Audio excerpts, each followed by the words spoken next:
Olá, meus amigos, sejam todos bem-vindos para o nosso último estudo do livro do profeta Isaías. Estamos terminando este guia, chegamos ao 13º estudo, é o último estudo e tem por título A Renovação do Planeta Terra. E você que gosta de estudar sobre profecia, eu gostaria de lhe indicar o canal História na Profecia. Eles estão fazendo ali a série sobre as 7 igrejas, saíram episódios novos, são episódios da mais alta qualidade, você pode conferir, vou deixar o link aqui na descrição. Tudo bem? Vamos terminar o nosso estudo profético de Isaías, mas você poderá continuar estudando o livro de Apocalipse no canal História na Profecia. Inscreva-se lá e inscreva-se aqui também. Tudo bem? A parte de sábado conta a historinha de um garoto de 12 anos que estava muito preocupado, achando que o mundo iria ser destruído. E a mãe levou ele no médico. Ele não queria fazer mais nada, ele não queria estudar, não queria trabalhar, não tinha mais motivação. E o médico perguntou: filho, qual que é o teu problema? O garoto respondeu que leu um livro de astronomia dizendo que o Sol daqui a algum tempo iria explodir e o planeta Terra iria se queimar e o sistema solar iria acabar. E a mãe histérica gritou: isso não é da sua conta, menino. E o médico falou: não, vamos manter a calma. Filho, veja bem, quando isso acontecer, nós todos já estaremos mortos mesmo, então você não tem que se preocupar com isso. A questão é que nem a mãe nem o médico responderam à inquietação do rapaz. A mãe optou por evitar o assunto. Isso não é da sua conta. Não pense na morte, não pense o que acontece depois da morte, vamos pensar no agora. E o médico disse: olha, isso vai ser muito depois que a gente viver a nossa vida, então vamos poder viver a nossa vida tranquila, né? Isso vai ser para o futuro. Então, o médico deu uma outra resposta, mas não satisfez o ponto principal, que é o sentido da vida. A mãe evitou e o médico diz que realmente não tem muito sentido, mas vai dar para viver bem aqui no mundo, né? Tudo que temos são os nossos 80 anos. Deus pôs a eternidade no coração do homem. Nós sentimos um vazio tremendo ao pensarmos que toda a nossa existência vai se resumir a esta vida, né? Paulo diz que se tudo o que nós temos para se resumir a esse mundo aqui de pecado, nós somos os mais miseráveis dos homens. Se não a ressurreição, olha, eu não ia ter vontade de gravar lição. Pense você, se não existisse a esperança de você viver para sempre, em um lugar bom, com os seus pais, com os seus filhos, com a sua família, com os seus amigos, um local que seria alegre, um local que você será plenamente satisfeito. Se não existisse isso, para que nós existimos? Isso é terrível, isso é angustiante. Então, o livro de Isaías vem nos trazer essa esperança, vem responder que os nossos problemas, as nossas dificuldades aqui no mundo, quando nós não vemos solução, eles não são fim, eles vão existir. Jesus disse: no mundo tereis aflições, mas tem de bom ânimo, eu venci o mundo. Então, ainda mais para um mundo como o que estamos vivendo, mortes em alta escala, pessoas enlutadas, empresários falindo, empregados perdendo seus empregos por causa da pandemia, nós temos que trazer aqui essa esperança, dizendo que a nossa leve e momentânea tribulação aqui neste mundo não pode se comparar com o peso eterno de glória, muito excelente, acima de toda e qualquer comparação, que nos aguarda. E a parte de domingo vem: novos céus e nova terra, Isaías 65, 17. Porque eis que eu crio novos céus e nova terra, e não haverá lembrança das coisas passadas, jamais haverá memória delas. E possivelmente daqui João tira a inspiração para escrever lá no Apocalipse, né? Vi novos céus e nova terra, e o mar já não existe. E as pessoas se apegam nessa questão. O que significa que o mar já não existe? Olha, várias propostas criativas têm surgido, mas vamos para mais simples. O velho céu existe? Não. A velha terra existe? Não. E o velho mar? Também já não existe. João está falando a mesma coisa de maneiras diferentes. Ele viu o novo céu e a nova terra. E o velho mar já não existe. Tudo bem? E depois ele vai descrever ali o rio que sai do trono de Deus, tudo bem? E deságua no mar.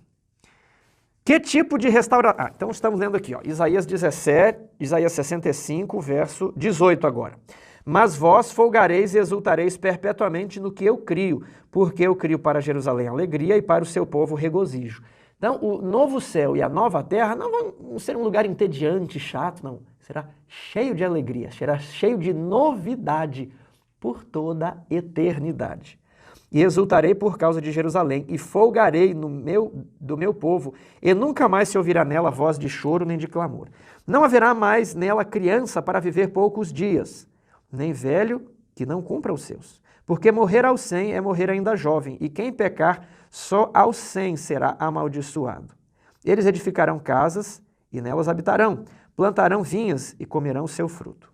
Não edificarão para que outros habitem, não plantarão para que outros comam, porque a longevidade do meu povo será como a da árvore, e os meus eleitos desfrutarão de todo as obras das suas próprias mãos. Não trabalharão debalde, nem terão filhos para a calamidade, porque são a posteridade bendita do Senhor, e os seus filhos estarão com eles. E será que, antes que clamem, eu responderei, estando eles ainda falando, eu os ouvirei. O lobo e o cordeiro pastarão juntos, e o leão comerá palha com o boi. Pó será a comida da serpente. Não farão mal nem dano algum em todo o meu santo monte, diz o Senhor. Lembro até da música, No Santo Monte do Senhor, né? Os animais se tornarão vegetarianos e um menino os guiará. Que imagem bonita. Tiago, mas eu não entendo algumas coisas aqui. Você falou que isso aqui representa o novo céu e a nova terra, mas há alguns versos que parecem não se encaixar. Quem pecar somente ao 100 será amaldiçoado. Diz mais aqui que a longevidade do povo será igual à árvore. Estando antes que clamem, eu os responderei. Como é que é isso daqui? Eu entendo que essa profecia, bem possivelmente, foi escrita para a restauração do povo após o cativeiro babilônico. Porém, as profecias de Deus, elas são condicionais. E o povo, nós estudamos em Esdras e Neemias, nunca aceitou as condições da aliança. Então, as bênçãos não vieram na medida que foram prometidas aqui em Isaías 65. Então, essa profecia ela é postergada para o resgate do povo de Deus da Babilônia espiritual. Então, a profecia ela é jogada para o futuro. E nós precisamos entender o que esses versos, que possivelmente foram escritos, não sabemos, né? Mas na mente do profeta seria para a restauração do retorno da Babilônia, eles serão para a restauração após a volta de Jesus, o novo céu e a nova terra. E dá para conciliarmos isso aqui, ó. Não haverá mais criança para viver poucos dias, nem velho que cumpra os seus. Olha, todos nós viveremos no vigor da eterna juventude, porque morrer aos 100 é morrer ainda jovem. Ninguém vai morrer aos 100, seremos eternos. E quem pecar, só aos 100 será amaldiçoado. Quem pecar, lá na nova terra alguém vai pecar? Não, então ninguém será amaldiçoado aos 100 anos. Edificarão casas e habitarão nela, plantarão vinhas e comerão. Sim, o céu não será um local de ócio, nós trabalharemos como Adão na terra pura ainda, antes da maldição do pecado, deveria trabalhar. O homem, ele precisa trabalhar, edificar, olhar as obras das suas mãos e ficar satisfeito. Esse é um dos sentidos da vida, por isso que o trabalho é uma bênção. Deus não colocou o trabalho apenas após o pecado. Deus dificultou o cultivo da terra, mas o trabalho já existia no Éden. Não edificarão para que outros habitem, não plantarão para que outros comam. Como é triste aqui, muitas vezes você batalha para comprar um carro, ele é roubado. O pai de família reforma, constrói uma casa, tem um infarto, morre. E quando nós conseguimos nos estabilizar, as crianças cresceram, você tem a casa, carro, aí as pessoas envelhecem e já não conseguem mais aproveitar o fruto do seu trabalho de toda a vida. Estão aposentados, mas às vezes não possuem mais saúde. Toda essa realidade vai mudar. Eu queria só mostrar que essa vida não tem sentido. Tudo aqui estraga. Você compra um carro novo, ele estraga. Você constrói a casa nova, em 5 anos a pintura já está velha. Tudo desbota, as roupas se rasgam. Nada aqui é permanente. Mas a nossa esperança, os nossos olhos devem estar na nova terra. Tudo bem? Vamos responder então a pergunta 2. Por mais agradável que seja essa descrição, por que ela não é um quadro completo da restauração e esperança final? Eu fiz as adaptações aqui, diz que essa profecia foi postergada. Então nós adaptamos isso aqui para a nova terra, porque a profecia ainda não se cumpriu. E lá os animais serão realmente vegetarianos. A lição destaca que as imagens usadas em Isaías 65 são semelhantes àquelas utilizadas em Isaías 11. E a expressão é a mesma. No santo monte do Senhor, os animais viverão em harmonia. Eu gosto muito de ver vídeo de animais, mas é triste porque para a vida de uns é preciso a morte de outros. Isso não mais haverá. A maldição que recaiu sobre a terra será retirada. Nunca mais sofreremos frio, nunca mais trabalharemos no sol quente, nunca mais passaremos medo, angústia, depressão. Isso vai acabar. Essa é a beleza do final do capítulo de Isaías. Isso vai acabar. E você precisa ter a sua esperança, a sua vida posta nisso aí. Se vier o bandido, não temerei. Deus estará conosco. Se vier a doença, não temerei. Porque para o crente, a morte, ela é um descanso dos seus afazeres. Ela é um partir para um dia se encontrar com o Senhor, na manhã da ressurreição. Então, nós não devemos temer nada nesse mundo. Os santos mártires não temiam a morte. E é por isso que os soldados romanos ficavam impressionados. Esse povo não tem medo de nada. Assim nós devemos viver. Por quê? Porque Deus nos promete algo maravilhoso. E ainda que morramos, Ele nos ressuscitará. Vamos para segunda-feira, imã divino. É um título meio estranho, mas está dizendo que a divindade irá atrair as pessoas. Olha só, leia Isaías 66, 1 a 19. Considerando o momento histórico dos escritos de Isaías, qual é a sua mensagem fundamental nessa passagem? Então, Deus está, de um modo, dizendo que abateria os soberbos, mas exaltaria os humildes. Os orgulhosos, os ímpios, esses receberiam a paga por suas ações. Mas os justos, aqueles que se humilham, eles seriam perdoados e restaurados, abençoados por Deus. Esse é o resumo. Agora, pergunta 4. Quais princípios espirituais são revelados em Isaías 66, verso 3? Vamos dar uma olhadinha aqui, Isaías 66, 3. O que imola um boi é como que comete homicídio. Mas não foi Deus que mandou imolar os animais? Agora eles são homicidas? O que sacrifica um cordeiro, como o que quebra o pescoço de um cão. O que oferece uma oblação, como o que oferece sangue de porco. O que queima incenso, como o que bendiza um ídolo.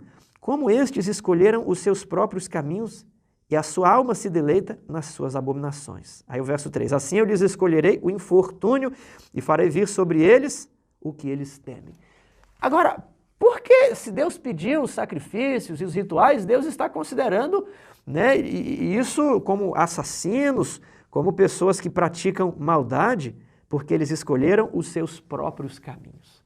É o problema do ritualismo podre. Já exploramos isso aqui nas outras lições. A lição do capítulo 1 diz: quem requereu de vós o vir perante mim? Quem requereu de vocês vir à igreja nos sábados? Por quê? Porque eles estavam apenas praticando o ritual, mas o coração não estava nem aí para a lei de Deus. Tinham a aparência de religiosos, mas o coração não era perfeito para com Deus, o coração não era puro.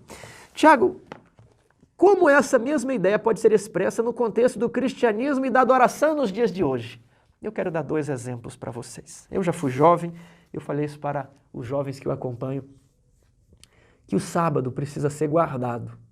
O sábado precisa ser guardado, não como um ritual, mas de maneira adequada. O problema é que nós entramos no pôr do sol de sexta, cansados, vamos dormir. É o único dia que o povo de Deus costuma dormir cedo. Estou falando de maneira genérica, para mexer um pouquinho com você. E aí vamos no sábado, igreja, fazemos depois aquele almoço, e aí vamos descansar, acordamos e o sábado não terminou. As pessoas ficam incomodadas. Elas já planejam o que vão fazer no sábado à noite, porque o sábado se torna uma desgraça, um dia incômodo, você está louco para que chegue logo o pôr do sol. É esse sábado que Deus não quer que a gente guarde. Ah, Tiago, então é melhor não guardar dia nenhum. Também está errado. Devemos guardar o sábado, mas da maneira correta. Devemos praticar os rituais e as cerimônias, mas com o coração puro. O batismo é um ritual. E o batismo não pode ser simplesmente um tomar banho no tanque batismal. E às vezes acontece o evangelismo e nós ficamos frios, numéricos, formais, e o que importa é Jesus falou que é para batizar.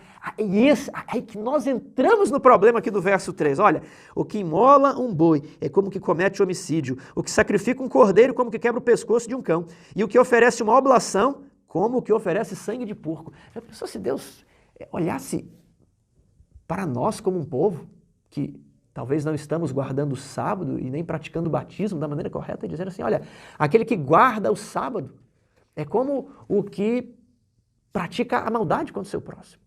O que pratica o batismo apressado e refletido, apenas numérico, é como alguém que afoga o seu próximo, dando luz para ele, mas permitindo agora que ele se torne filho do diabo 2 vezes, como faziam os judeus. né? Jesus falou que os judeus rodavam o mundo para fazer um prosélito e depois deixavam que ele fosse filho do diabo.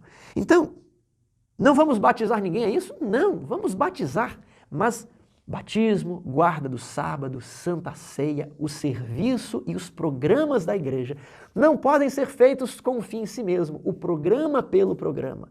Aí às vezes estamos tão empolgados no programa do Dia das Mães, no programa do Natal, no programa do Dia dos Pais, né, nos 10 dias de oração, mas quando é a missão para ajudarmos o nosso próximo, para levarmos luz a quem precisa, às vezes uma cesta básica, um alimento, e aí nós talvez ficamos na defensiva. Você está entendendo o problema do ritual? Onde isso pode chegar? Então, essa foi a resposta da pergunta 4, né? Aplicando para o contexto do cristianismo e da adoração contemporâneas. De que maneira Deus serviu como um imã para atrair a si as nações? Aí ele pede para ler os versos 18 e 19. Porque eu conheço as suas obras e os seus pensamentos, e venho para ajuntar todas as nações e línguas. Elas virão e contemplarão a minha glória. Porém, entre elas um sinal, e alguns dos que foram salvos enviarei às nações, às ilhas remotas, lugares que jamais ouviram falar de mim, nem viram a minha glória. Preste atenção, contemplarão a minha glória no verso 18 e no 19, pessoas que não viram a minha glória. Eles anunciarão entre as nações a minha glória. Tiago, o que é esse a glória? Então, primeiro ponto, Deus reuniria um povo para ver a sua glória. E aí nós lembramos do texto de Jesus. Quando for levantado da terra, a todos atrairei a mim. Jesus foi rejeitado por Nazaré, Jesus estava sendo rejeitado pelos líderes da sua igreja, da igreja judaica. Mas ali no templo os gregos perguntam, queremos ver Jesus. E uma voz arrebenta o céu e diz, este é o meu filho que me dá muito prazer. Aqui ele foi, o consolo de Jesus. As pessoas de longe viriam para ver a glória de Jesus. Quando for levantado da terra, atrairei todos a mim. Agora vamos lá para Êxodo capítulo 33, verso 18. Êxodo capítulo 33, verso 18, é um episódio conhecido. Moisés disse a Deus, rogo-te que me mostres a tua glória. Rogo-te que me mostres o quê? A tua glória. Respondeu-lhe o Senhor, farei passar toda a minha bondade diante de ti. Então, ao as nações se reunirem para ver a glória de Deus, o que elas estariam vendo? A bondade, o sacrifício de Cristo, que a todos reuniria aos pés de Jesus. E eles veriam a bondade de Deus de dar o seu único filho. Estudamos aqui em Isaías 53. Se fosse preciso alguma coisa mais para salvar o homem, o céu, as cortes celestiais, Deus o Pai, não tinha mais nada para oferecer. Jesus foi a maior de todas as dádivas. Deus deu tudo o que tinha. Então, as pessoas perceberiam essa bondade de Deus em entregar Jesus. E elas seriam atraídas ao desejado de todas as nações. Tudo bem? Vamos para a parte de terça-feira. Missionários e líderes de adoração. Pergunta 6. O que significa a profecia dos sobreviventes, trazendo pessoas das nações como oferta ao Senhor? Vamos ler aqui o verso 20 do capítulo 66. Trarão todos os vossos irmãos, dentre todas as nações, por oferta ao Senhor, sobre cavalos, em liteiras e sobre mulas, dromedários, ao meu santo monte. Olha, no santo monte do Senhor, onde havia as promessas do capítulo 65. É o Monte Sião, onde está edificada Jerusalém. A Jerusalém, diz o Senhor, como quando os filhos de Israel trazem as suas ofertas de manjares em vasos puros à casa do Senhor. Então, o que significam essas pessoas? Seriam pregadores, seriam pessoas que seriam atraídas a Cristo, e a lição comenta aqui que essa é uma das afirmações mais claras da expansão missionária que aconteceria no Novo Testamento. Os primeiros cristãos espalharam o evangelho rapidamente em grande escala. Colossenses 1:23 diz que eu, Paulo, preguei o evangelho a toda criatura. Pergunta 7. Qual é o significado da promessa de que Deus tomaria alguns para sacerdotes e levitas? Vamos ver aqui no verso 21. Também deles, desses povos, desses estrangeiros que estavam vindo ao Santo Monte em Israel, também deles tomarei alguns para sacerdotes e para levitas, diz o Senhor. Mas sacerdotes e levitas não deveriam ser da tribo de Levi? né, unicamente da tribo de Levi, o que Deus está falando aqui é que estrangeiros seriam utilizados para ministrar as funções religiosas do povo de Deus.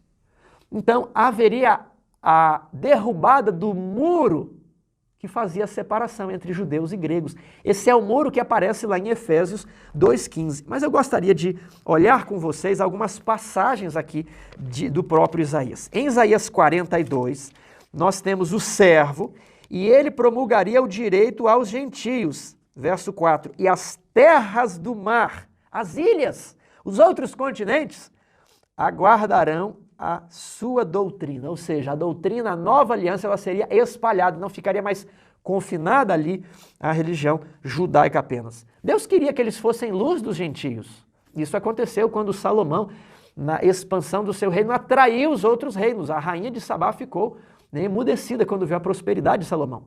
Só que depois eles passaram a esconder a glória do Senhor, a reter os dons apenas para eles e se tornaram exclusivistas. E Deus falou, eu vou derrubar a nação de vocês e eu vou derrubar o muro de separação para que os estrangeiros também sejam sacerdotes. Olha que incrível. Agora, em Isaías 56, nós vemos outra coisa ainda mais interessante relacionada aqui, ó. Verso 3. Não fale o estrangeiro que se houver chegado ao Senhor, dizendo, o Senhor com efeito me separará do seu povo. Nem tampouco diga o eunuco, eis que eu sou uma árvore seca. Eunuco era a pessoa que fez uma cirurgia de vasectomia e não podia mais ter filhos, né? Então, ele não poderia produzir frutos. Não diga então o estrangeiro, eu estou separado, e o eunuco, eu sou uma árvore seca. Verso 4, porque assim diz o Senhor aos eunucos. Quais eunucos? Qualquer um não. Os que aceitam aliança, aos que guardam os meus sábados, escolhem aquilo que me agrada e abraçam a minha aliança, a nova aliança. O sábado está na nova aliança. Darei na minha casa e dentro dos meus muros um memorial e um nome melhor do que filhos e filhas. Nome eterno darei a cada um deles, que nunca se apagará. Promessa aos eunucos, agora promessa aos estrangeiros. Aos estrangeiros que se chegam ao Senhor para o servirem, para o amarem, né, para serem servos. Sim, todos os que guardam o sábado, porque o sábado ele é o sinal visível de que você abraçou a aliança, também os levarei ao meu santo monte. Olha a expressão do santo monte. E os alegrarei na minha casa de oração.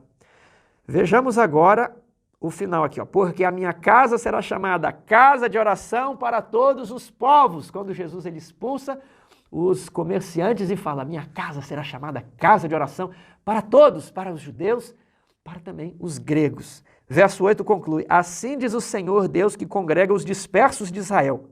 Ainda congregarei outros aos que já se acham reunidos. Reunirei outros, estrangeiros, gentios, ao povo de Deus, Israel, que já se acha reunido. E nós agora temos João, capítulo 10, 16, professor, para você enriquecer a sua lição. João 10, 16, ele nos dá outra perspectiva. Ainda tenho outras ovelhas, não deste aprisco, não aqui de Jerusalém. A mim me convém conduzi-las, elas ouvirão a minha voz. Então haverá um rebanho e um só pastor. Jesus está dizendo que havia um rebanho em Jerusalém e um rebanho de estrangeiros. Mas ele iria um dia unir judeus e gentios em um só rebanho que obedece a um só pastor. Quando vamos a Apocalipse 14, nós temos o cordeiro, olha só, o pastor humilde em forma de cordeiro sobre o Monte Sião. E diz que os 144.000 o seguem aonde quer que o cordeiro vai. O pastor se torna um de nós, um do rebanho. E nós o seguimos como o rebanho segue o pastor. Que maravilha não será isso? Tudo bem? Então, exploramos aqui a parte de terça-feira e a de quarta-feira ela vem na continuidade de uma mesma comunidade de fé. Como essa mudança afetaria a renovada comunidade de fé? Aí Mateus 28, 19. Fazei discípulos de todas as nações, ok? Aí depois Atos 26, 20. O evangelho será levado aos gentios. Gálatas capítulo 3. De sorte que em Cristo não existe judeu nem grego, nem escravo nem liberto, nem homem nem mulher, porque todos vós sois um em Cristo. Então, haveria uma nova ordem mundial, não da política, mas de Deus. os judeus se uniriam ao povo de Deus. Da mesma maneira, irmãos, nós como adventistas não podemos ser exclusivistas. A maior parte do povo de Deus acha-se hoje nas corporações religiosas que fazem parte de Babilônia. E quando o Apocalipse 18 se cumprir, quando a chuva serôdia baixar, nós daremos o alto clamor que diz assim: sai dela, povo meu. Deus tem um povo em Babilônia. E esse povo é precioso aos olhos de Deus. Nós temos que zelar para atrair este povo aos pés do Salvador, para que reconheçam o verdadeiro evangelho, o evangelho eterno, sem mistura do vinho de Babilônia. Estou citando as 3 mensagens angélicas de Apocalipse 14 e a mensagem do 4º anjo de Apocalipse 18. Quando essa profecia de Isaías foi cumprida, essa profecia de estender a pregação aos gentios. E aí tem essa aqui, geralmente essas de 2 opções são muito fáceis, mas aqui eu acho que é uma pegadinha. Opção A, no ministério terrestre de Cristo. Quando Cristo morreu, então, abriu-se o evangelho aos judeus. E letra B, na morte de Estevão. Eu fiquei curioso, eu falei, o que a lição considera assim? Tem o comentarista, acho que aqui do Brasil, colocou assim, pergunta 8, resposta, aliás, a 8, resposta A. Pergunta 9, resposta A. No ministério terrestre de Cristo. Eu, particularmente, tenho uma outra visão. E como que eu embaso essa outra visão? Daniel 9, 24. Diz ali, 70 semanas estão determinadas. Determinadas sobre quem? Sobre o teu povo. Então haveria um período de 490 anos para que o povo de Deus pudesse se arrepender. 70 semanas estão determinadas, separadas para o reino de Judá. E ali, em Atos 1:8, vamos abrir nesse outro texto, eu já estou aqui próximo, diz assim, mas recebereis o poder ao descer sobre vós o Espírito Santo. Isso é logo após a morte de Jesus, né? E serei minhas testemunhas, tanto em Jerusalém, na Judéia, Samaria, tudo isso fazia parte da terra do povo de Deus, da terra prometida. E depois, então, de Jerusalém, Judéia e Samaria, aos confins da terra. Quando nós estudamos o livro de Atos, nós vemos que eles pregaram ali para quem já era judeu, para fortalecer a base e o centro. Mas quando Estevão morre, aí há uma dispersão. E os que são dispersos da perseguição em Jerusalém, eles vão pregando a Jesus para os lugares onde eles se espalhavam. E daí Pedro recebe a visão para pregar a Cornélio, e no capítulo 9, Saulo é escolhido como ministro dos gentios. Então eu entendo que essa profecia de Isaías se cumpre ao fim das 70 semanas, no ano 34, com a morte de Estevão. Ok? O muro lá de Efésios 2:15, que é a antiga aliança, vamos ver isso aqui no próximo estudo, no próximo trimestre. Estudaremos as 2 alianças, a velha aliança e a nova aliança, é a teologia das alianças, para que nós consigamos entender textos como Efésios 2:15. Derrubou o muro que nos fazia separação, né? Anulou ali os mandamentos em forma de ordenanças, cravando-os na cruz. Então, vamos ter de entender esses textos aí. Mas esse muro é a separação, aquela aliança que fazia a separação entre judeus e gentios. Vamos terminar a nossa lição, quinta-feira, a posteridade e o nome dos salvos. Vamos ler os últimos versos de Isaías.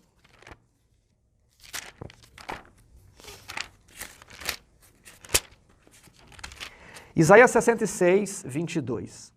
Porque como os novos céus, olha, retomou a ideia dos novos céus que nós abrimos a lição no domingo, e você, professor, retome também aquela reflexão que já fizemos no domingo. Porque como os novos céus e a nova terra que hei de fazer estarão diante de mim, diz o Senhor, assim há de estar a vossa posteridade e o vosso nome. Para sempre, assim como o céu e a terra foram postos para sempre. Diante de Deus, podendo ver a face de Deus, como é prometido em Apocalipse. Verso 23. E será que de uma lua nova a outra e de um sábado a outro virá toda a carne a adorar perante mim, diz o Senhor. E aí a pergunta fala assim, por que há festas da lua nova juntamente com os sábados na representação dos novos céus e da nova terra? Primeira coisa, eu queria tirar a sua mente dos sacrifícios, da festa da lua nova, para mostrar que um ciclo, aliás, 2 ciclos, o semanal, que é marcado pelo sábado, e o mensal. Na Bíblia, o mês era medido pela lua. Lá em Gênesis, Deus falou, eu vou dar o sol e a lua para medir os tempos e as estações. Hoje nós temos um calendário matemático aí que não coincide com as fases da lua. Mas na Bíblia, o mês e a agricultura era guiada pela lua e pelo sol. Então, a lua nova marcava o início de um mês. Então haverá um culto no início de cada mês, um culto especial, e um culto semanal a cada sábado. É assim que eu entendo o verso, tudo bem? Vamos agora para o verso 24, que é a segunda parte. Então, primeiro, toda a carne virá adorar perante mim, uma vez por mês e uma vez por semana. É o que está dizendo aqui. 24. Eles sairão e verão os cadáveres dos homens que prevaricaram contra mim, porque o seu verme nunca morrerá, nem o seu fogo se apagará, e eles serão um horror para toda a carne. Ai, ai, ai, como que eu explico esse verso sábado, né? Diz aqui que o seu verme nunca morrerá, né? Nem o fogo se apagará. A partícula lá no hebraico, primeiramente, é lo.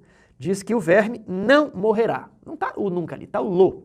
E diz aqui também que o fogo não se apagará. Não está nunca se apagará. Diz que não se apagará. É um fogo que não se apaga, é um verme que não morre. Primeiro ponto, eu gostaria de destacar isso aqui. Ó. Lá em Apocalipse, capítulo 14, ao final das 3 mensagens angélicas, nós temos isso aqui, o verso 9, a terceira. Seguiu-se a estes outro anjo, o terceiro, dizendo em grande voz, se alguém adora a besta e a sua imagem e recebe a marca da besta, tem gente que não gosta desse nome, eu gosto desse nome, a marca da besta está aqui na Bíblia, e é uma advertência, é para pregar isso aqui, que vai vir um negócio chamado marca da besta. Né? Tem gente que está até revisionando, que seria ressignificando, mas vai vir, quem receber a marca da besta vai acontecer o que está escrito aqui, ó, beberá o vinho da cólera de Deus, preparado sem mistura, do cálice de sua ira, e será atormentado com fogo e enxofre diante dos santos anjos e na presença do Cordeiro. Dentro da cidade, os anjos e o Cordeiro vão ver as pessoas do lado de fora da cidade sendo atormentadas com fogo. E os santos que já estarão na cidade, eles também contemplarão. Isso aqui diz que eles olharão, sairão e verão os cadáveres daqueles que foram, né, destruídos no mar de fogo e enxofre fora da cidade. Tudo bem? Olha o verso 11, a fumaça do seu tormento sobe pelos séculos dos séculos e não tem descanso algum, nem de dia nem de noite os adoradores da besta e da sua imagem, e quem quer que receba a marca do seu nome. Ou seja, aqui a descrição parece mais vívida de um tormento eterno. Agora, verso 12, aqui está a perseverança dos santos, os que guardam os mandamentos de Deus e a fé de Jesus. Esses aqui, eles são bem-aventurados, as suas obras os acompanham, a cada lua nova eles irão adorar a Deus, a cada sábado eles estarão ali junto com o Cordeiro e junto com Deus. Entendeu? Mas do lado de fora estarão os prevaricadores. Tiago, então haverá um inferno eterno do lado de fora e as pessoas ficarão do lado de dentro eternamente vendo o sofrimento? Não. As ideias são muito claras de que eternidade aqui é enquanto durar, tanto aqui no hebraico como no texto grego. Tiago, eu quero que você me prove. Então, vamos dar só uma olhadinha aqui, ó, Isaías 34. Vou provar dentro do livro de Isaías. Isaías 34, verso 9 a 10. Os ribeiros de Edom se transformarão em piche, e o seu pó em enxofre, a sua terra se tornará em piche ardente, nem de noite nem de dia se apagará, subirá para sempre a sua fumaça, de geração em geração será assolada, e para todo sempre ninguém passará por ela. Eu pergunto, dá para passar lá em Edom? É claro que dá.